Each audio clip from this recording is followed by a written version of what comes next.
हरे कृष्णा।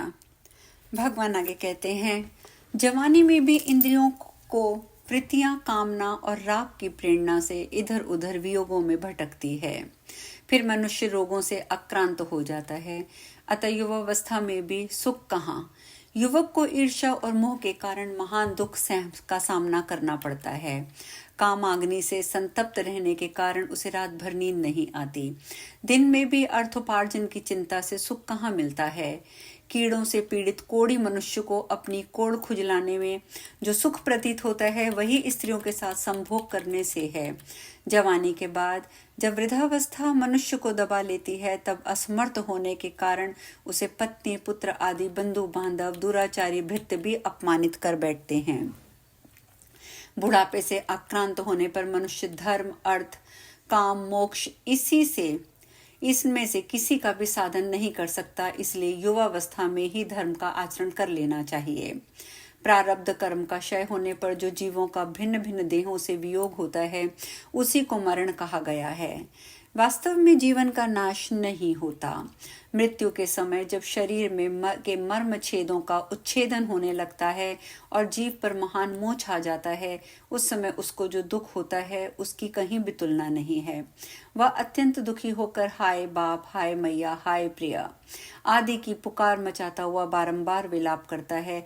जैसे सांप मेंढक को निगल जाता है, उसी प्रकार वह सारे संसार को निगलने वाली मृत्यु का ग्रास बन जाता है। भाई बंधुओं से उसका साथ छूट जाता है। प्रियजन उसे घेर कर बैठे रहते हैं। वह गरम गरम लंबी सांसें खींचता है। उसका मुंह सूख जाता है। रह रहकर उसे मूर्छा आती है। बेहोशी की हालत में वह जोर जोर से इधर उधर हाथ पैर पटकने लगता है। अपने काबू में नहीं रहता। लाज छूट जाती है और वह मल मूत्र से सना पड़ा रहता है। उसके कंठ, होंठ, तालू सूख जाते हैं।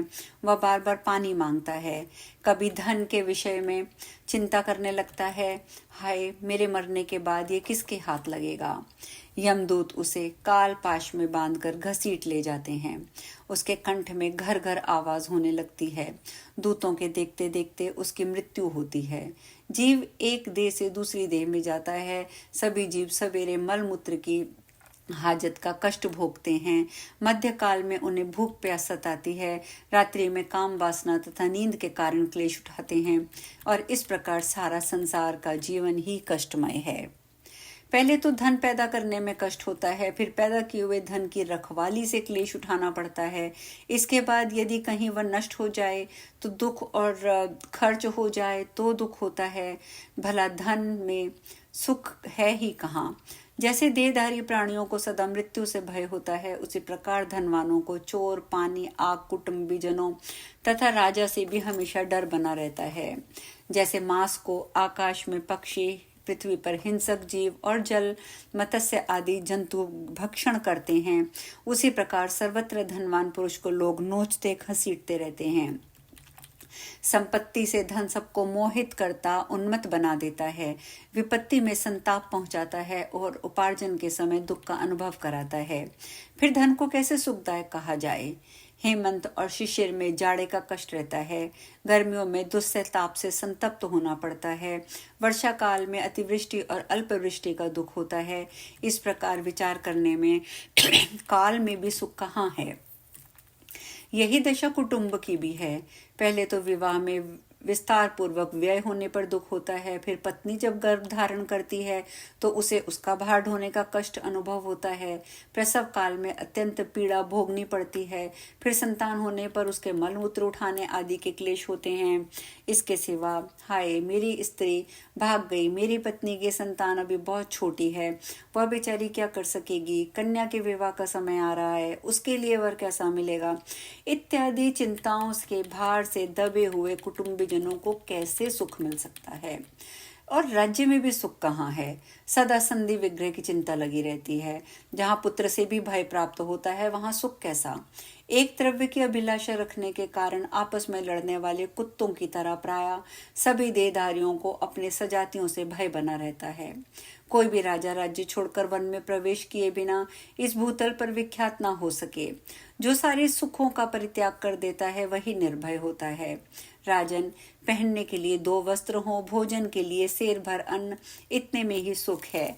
मान सम्मान, छत्र, कंवर और राज्य सिंहासन तो केवल दुख देने वाले हैं। समस्त भूमंडल का राजा ही क्यों ना हो, एक खाट के नाप की भूमि भी उसके उपभोग में आती है। जल से भरे हजारों घड़ों द्वारा अभिषेक कराना क्लेश और श्रम को बढ़ाता है। स्नान तो एक घड़े से भी हो सकता है।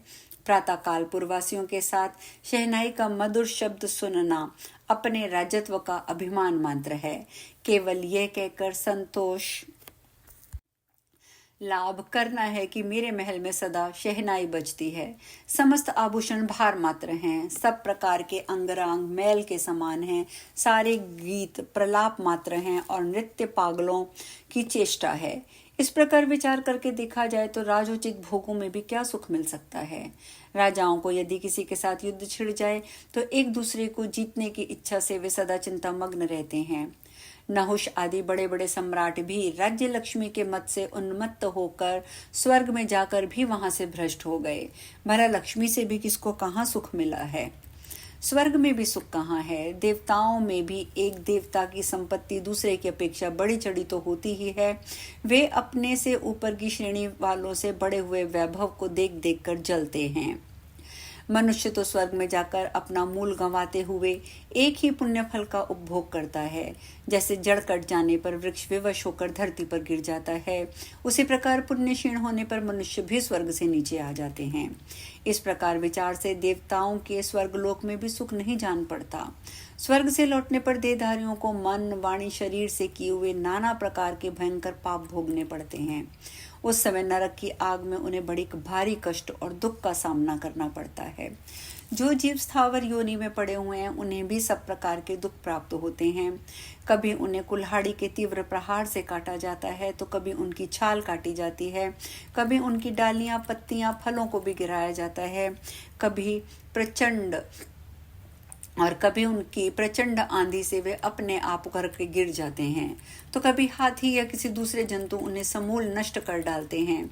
कभी वे दावानल की आंच में झुलसते हैं तो कभी पाला पड़ने से कष्ट भोगते हैं। पशु योनि में पड़े हुए जीवों की कसाइयों द्वारा हत्या होती है। उन्हें डंडों से पीटा जाता है, नाक छेद कर त्रास दिया जाता है, चाबुकों से मारा जाता है, बेंत और काट आदि की बेड़ियों से अथवा अंकुश के द्वारा उनके शरीर को बंधन में डाला जाता है तथा बलपूर्वक माने स्थान पर ले जाया जाता है और बांधा जाता है। उन्हें अपने टोलों से अलग कर दिया जाता है। इस प्रकार पशुओं के शरीर को भी अनेक प्रकार के दुख भोगने पड़ते हैं। देवताओं से लेकर संपूर्ण चराचर जगत पूर्वोक्त दुखों से ग्रस्त है। इसीलिए विद्वान पुरुष को सबका त्याग कर देना चाहिए। जैसे मनुष्य इस कंधे का भार उस कंधे पर लेकर अपने को विश्राम मिला समझता है, उसी प्रकार संसार के सब लोग दुख से ही दुख को शांत करने की चेष्टा कर रहे हैं। अतः सबको दुख से व्याकुल जानकर विचारवान पुरुष को परम निर्वेद धारण करना चाहिए। निर्वेद से परम वैराग्य होता है और उससे ज्ञान। ज्ञान से परमात्मा को जानकर मनुष्य कल्याणमय मुक्ति को प्राप्त होता है। फिर वह समस्त दुखों से मुक्त होकर सदा सुखी, सर्वज्ञ और कृतज्ञ हो जाता है। ऐसे ही पुरुष को मुक्त कहते हैं। राजन, तुम्हारे प्रश्न के अनुसार मैंने तुम्हें सब कुछ बता दिया है। अब हम यहीं पर ही विश्राम लेंगे। ये हम चर्चा कर रहे थे ययाति और मातली की, और मातली के स्थान पर मैंने श्री भगवान कह दिया था, उसके लिए मैं क्षमा प्रार्थी हूँ। यहाँ पर जो जवाब दे रहे हैं, प्रश्नों के उत्तर दे रहे हैं, वो मातली जी हैं जो कि इंद्र के सारथी हैं। तो अब हम कथा में यहीं विश्राम लेंगे, कल आगे की चर्चा करेंगे। हरे कृष्णा।